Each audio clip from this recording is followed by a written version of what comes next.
Iran इस समय अपने इतिहास के सबसे अस्थिर और संवेदनशील दौर से गुजर रहा है और यही वजह है कि भारत सरकार ने एक बार फिर 5 जनवरी के बाद फिर से अपने नागरिकों के लिए ईरान को लेकर के कड़ी ट्रैवलिंग चेतावनी जारी की है।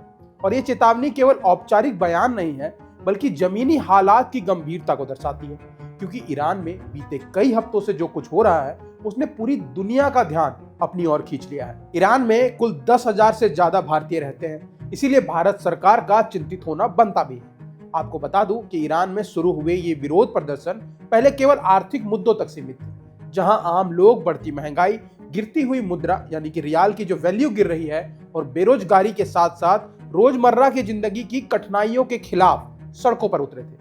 लेकिन धीरे धीरे ये आंदोलन सरकार और शासन व्यवस्था के खिलाफ एक व्यापक असंतोष का रूप लेता चला गया। आंकड़ों पर नजर डालें तो पिछले कुछ वर्षों में ईरान की मुद्रा की कीमत ऐतिहासिक रूप से गिर चुकी है।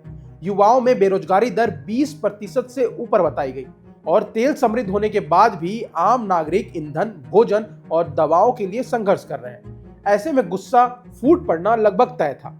हालात उस समय और गंभीर हो गए जब कई शहरों में प्रदर्शन हिंसक हो गए। सुरक्षा बलों और प्रदर्शनकारियों के बीच टकराव हुआ और हजारों लोगों को हिरासत में लिया गया।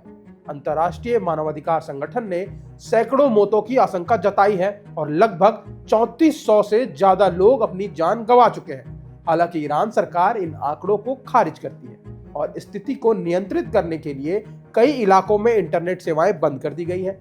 सोशल मीडिया प्लेटफॉर्म पर सख्त निगरानी शुरू की गई और विदेशी नागरिकों की गतिविधियों पर भी आंतरिक नियंत्रण लगाया गया है, जिससे वहां मौजूद आम लोगों के साथ साथ विदेशी नागरिकों की सुरक्षा को लेकर के भी चिंताएं बहुत बढ़ी है। इसके साथ अमेरिका भी लगातार हमले की धमकी दे रहा है और इन्हीं परिस्थितियों को देखते हुए तेहरान स्थित भारतीय दूतावास और भारत के विदेश मंत्रालय ने भारतीय नागरिकों से स्पष्ट अपील की है कि वो ईरान की यात्रा से फिलहाल बचे और जो लोग वहां पहले से मौजूद हैं वो उपलब्ध व्यावसायिक उड़ानों के जरिए या फिर किसी भी हालात में जल्द से जल्द देश छोड़ने पर गंभीर रूप से विचार करें, क्योंकि हालात कभी भी अचानक और बिगड़ सकता है। सरकार की एडवाइजरी में यह भी कहा गया कि सड़कें बिना पूर्व सूचना के बंद की जा सकती है, उड़ानें रद्द हो सकती है और आपात स्थितियों में दूतावास तक पहुंचना भी मुश्किल हो सकता है। इसके साथ भारतीय नागरिकों को सलाह दी गई है कि वो किसी भी तरह के प्रदर्शन या राजनीतिक गतिविधियों से दूर रहें,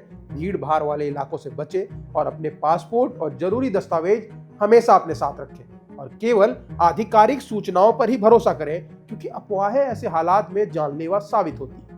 गौर करने वाली बात है कि भारत अकेला देश नहीं है जिसने ये चेतावनी जारी की है। अमेरिका, ब्रिटेन, कनाडा, ऑस्ट्रेलिया और कई यूरोपीय देश भी अपने नागरिकों को ईरान की यात्रा न करने की सलाह दे चुके हैं। कुछ देशों ने तो अपने नागरिकों से हालात सामान्य होने तक ईरान छोड़ने का भी अनुरोध किया है।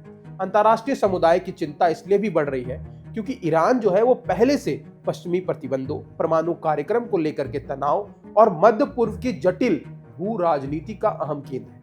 ऐसे में देश के भीतर लंबे समय तक अस्थिरता का रहना, जिसका असर पूरे क्षेत्र की सुरक्षा और वैश्विक राजनीति पर पड़ सकता है। इसी कूटनीतिक पृष्ठभूमि में भारत के विदेश मंत्री एस जयशंकर ने भी ईरान के विदेश मंत्री से फोन पर बातचीत करके वहां रह रहे भारतीय नागरिकों की सुरक्षा का मुद्दा उठाया, जो ये संकेत देता है कि नई दिल्ली हालात पर बेहद करीब से नजर बनाए हुए है और जरूरत पड़ने पर आगे कदम उठाने के लिए तैयार है।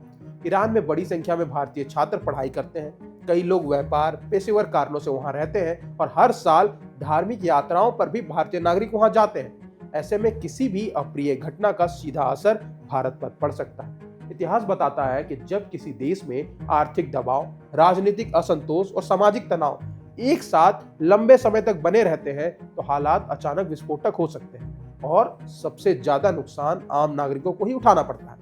इसीलिए भारत सरकार की यह ट्रैवल चेतावनी केवल सतर्कता का संदेश नहीं है बल्कि संभावित खतरे की गंभीरता की चेतावनी भी है। कुल मिलाकर ईरान में जारी विरोध प्रदर्शन अब केवल एक आंतरिक मामला नहीं रह गया है, बल्कि उन्होंने अंतर्राष्ट्रीय संबंधों, कूटनीतिक समीकरणों और आम लोगों की सुरक्षा को सीधे तौर पर प्रभावित किया है। और ऐसे समय में सही जानकारी, संयम, सतर्कता और समय पर लिया गया निर्णय ही किसी भी नागरिक के लिए सबसे बड़ा सुरक्षा कवच साबित हो सकता है। और ऐसी ही और अपडेट्स के लिए देखते रहें मजरबट्टू दुनिया को।